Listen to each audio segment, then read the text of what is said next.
What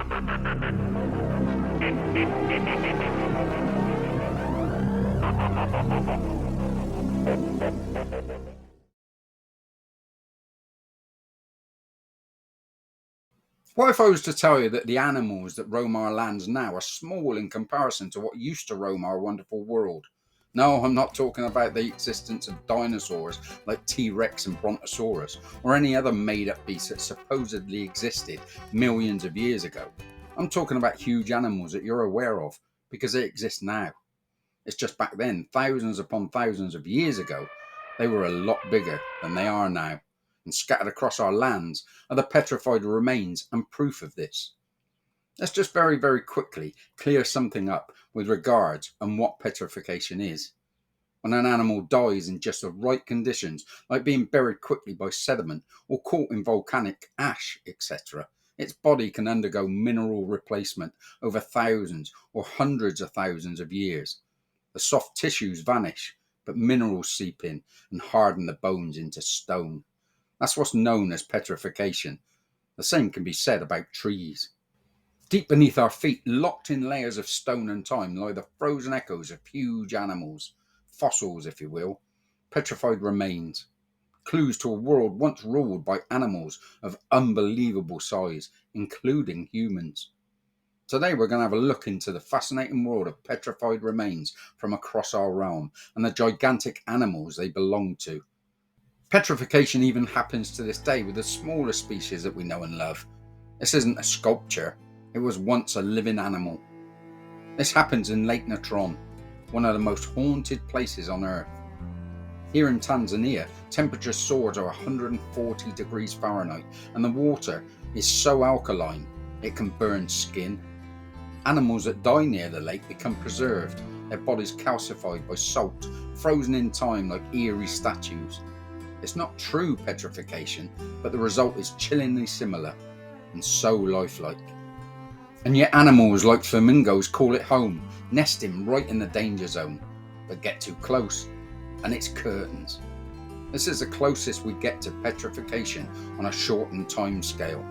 If these animals fall in or get too close, they die, but they don't wither away or decay. They end up like carved statues or monuments of time. Now imagine a land full of rich oxygen, plentiful and undiluted oxygen. The land would be full of healthy animals, so healthy the size of the beings would be gigantic. Certainly nothing we see today. We think elephants or the American bison are big. That is nothing to what they used to be. Back then, even the humans were huge. So, who were these ancient giant animals? Let's look at some of the most mind-blowing ones. And these are just the ones that we can see, that have emerged over time. Over the years, these remains have become visible through erosion and sediment shifts. These petrified remains are often found in deserts, riverbeds, and cliffs alike, places where ancient ecosystems have once prospered. Of course, people have jumped on the bandwagon, and there are now many pictures of such places that have been AI manipulated, but there are still plenty that haven't. It's hard to sieve out the AI generated, but during my research, I think I've done my best to include only genuine photos. Tell me what you think. Let's start with the elephants of yesteryear. Some of the best photos are that of elephants. We all know of the woolly mammoth, but even they weren't this big. Or maybe they were. This one is located on the island of Heimaey in Iceland. This colossal elephant has been petrified in basalt rock. Look at the size of the thing. Here are some others.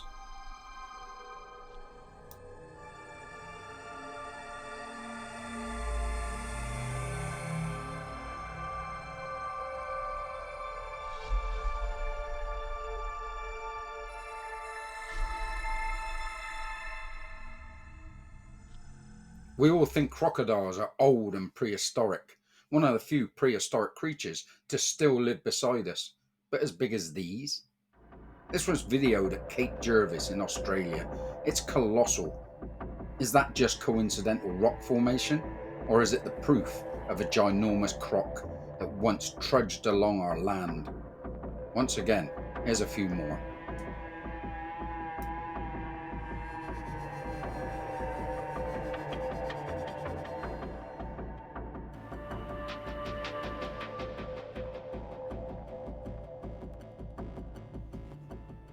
You wouldn't believe the size of some snakes that are still about even today. Wouldn't want to stumble across that one, thank you. But believe it or not, that is nowhere near the size they used to be. This is Naka Cave in Thailand. The alleged petrified remains of a gigantic snake fascinate tourists to this day. It is so big that it could be easily missed and mistaken for a rock formation until you get to its head. Strange, or what? Other snakes have emerged across the world, but nothing like the one in Thailand.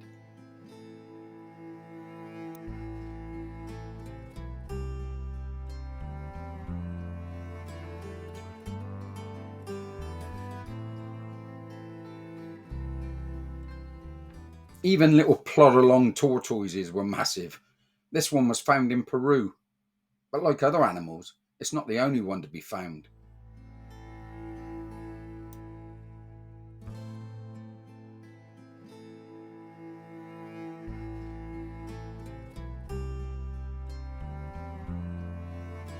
Birds are in on the act too. Harris Beach State Park in Oregon is home to this little Tweety Pie, and this massive eagle made its home in the Grand Canyon. What do you think so far? Are these genuine petrified animals or just rock formations? Here's a montage of some other huge animals that can be seen across our lands.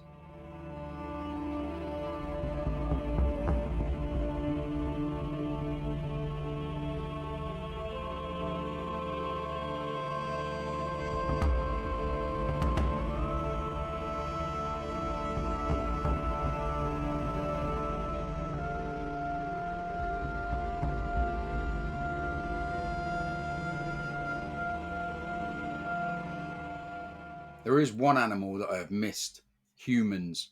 Take a look at these petrified humans and tell me if they really are remains of gigantic human beings, or as some suggest, purely pareidolia, perceived images of animals, faces, or objects in rock formations. Basically, seeing faces in objects when they're not there. Have a look.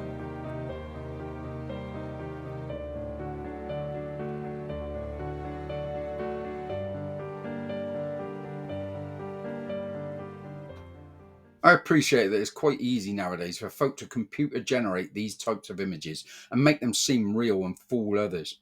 Here's a couple of examples. This is the famous Faraglione rocks off the island of Capri. It does have the shape of a gorilla, yes, but the face has been added and thus fooled folk into believing it's petrification when clearly it's not. Here's some more fakes.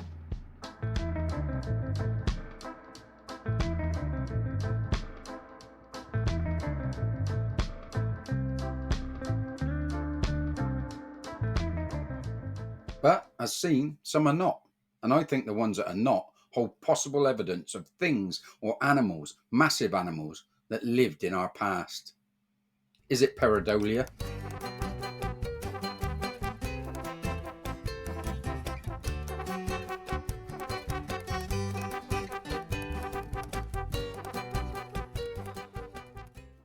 Is it all CGI? Or was our world full of giants, animals, and human? You be the judge. Thanks for watching. Please don't forget to click the like button so that others get the chance to see the video. Also share the video to others to see what they think. Do you have any suggestions for future videos, future subjects, a favourite subject? If so, let me know in the comments what you'd like to see. Anyhow, once again, thanks for watching, and I'll see you in the next video. Take care. Bye for now.